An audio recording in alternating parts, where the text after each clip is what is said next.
Welcome to the deep dive.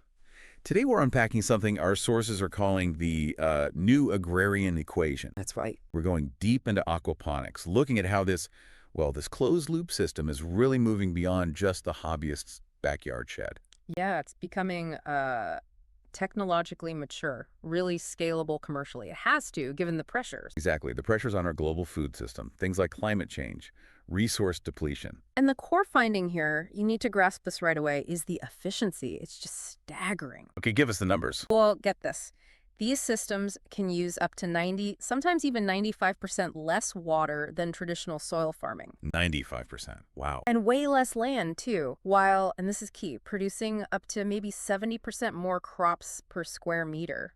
Okay, that kind of efficiency, it's a potential game changer, globally speaking. It absolutely is. But you also mentioned something about the business model itself being more resilient. Yes, the dual revenue stream. That's what makes it so robust. You're getting fish, that's your high-value protein, and you're getting plants, your produce.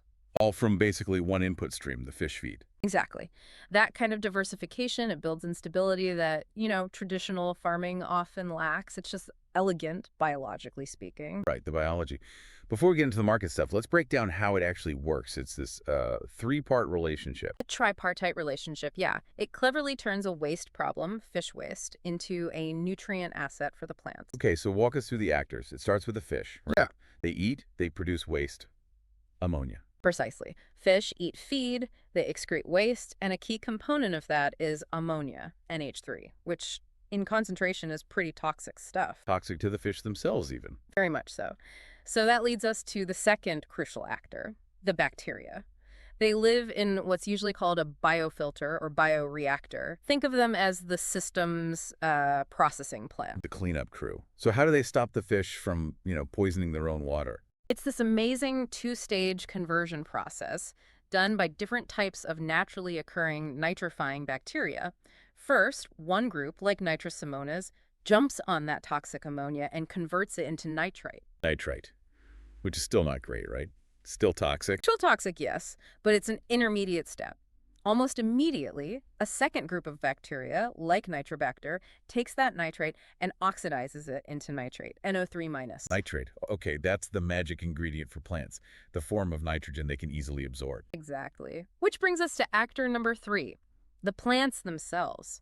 Their roots hang down into the water flowing from the biofilter. And they basically drink up the nitrates. They actively absorb those nitrates, using them as fertilizer to fuel their growth. And in doing so, they purify the water. Which then goes back to the fish tank. Clean, oxygenated, and ready to start the cycle all over again.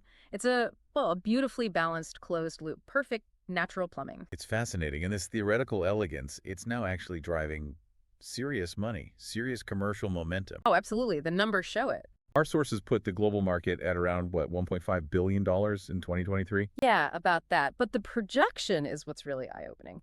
It's expected to hit something like $4.7 billion by 2032. That's a huge jump. What's the growth rate? A really robust compound annual growth rate, CAGR, of about 13.83%. That's significant sustained growth. What's fueling that? Consumer demand for organic, food security concerns. Both. Plus, huge government interest, especially in water-scarce regions. Think Asia-Pacific, the Middle East. For them, local, water-efficient food production isn't just nice, it's becoming strategically vital. Right. But wasn't there always a big hurdle? The cost to set these systems up, the CapEx? Yes. The high initial capital expenditure, that's historically been the major barrier keeping more farmers from adopting aquaponics. These aren't cheap systems to build initially. So how's the industry getting around that? What are the innovations? Well, this is where it gets really interesting on the business side. We're seeing the rise of what's called farming as a service. Farming as a service. Okay, tell me more. Take a company like Forever Young Aquaponics in Georgia. They exemplify this. They essentially build and own the sophisticated aquaponics facility on a qualified farmer's land. Wait, so the farmer doesn't have to put up the huge upfront capital? Exactly. The company provides the system, the tech, the support.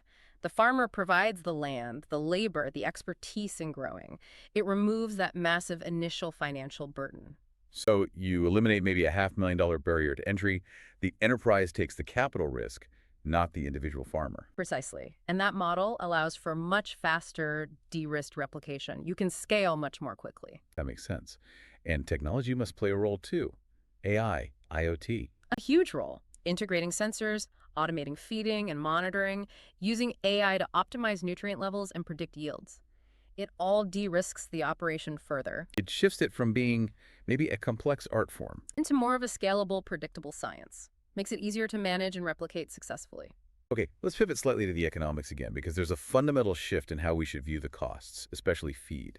Yes, this is critical.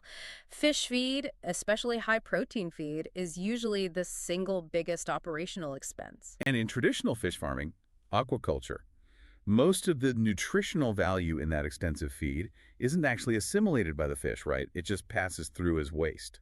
A huge amount is excreted, mostly as nitrogen compounds, back into the water.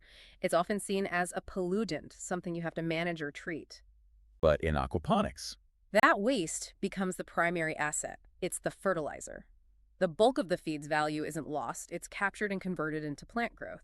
The whole economic equation changes. right, so the ROI, the return on investment, for that fish feed isn't just about the fish you sell, You have to factor in the revenue from the plants grown using the nutrients from that same feed. You're essentially getting two valuable crops from one primary input. which is why I gather there's this new metric people are using, FCR plant.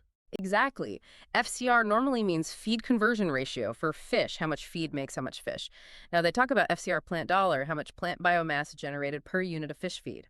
It captures that dual output efficiency. It really tells the full story of the system's value. It does. And this all leads to a pretty profound question for you, the listener, to think about. Okay, let's hear it.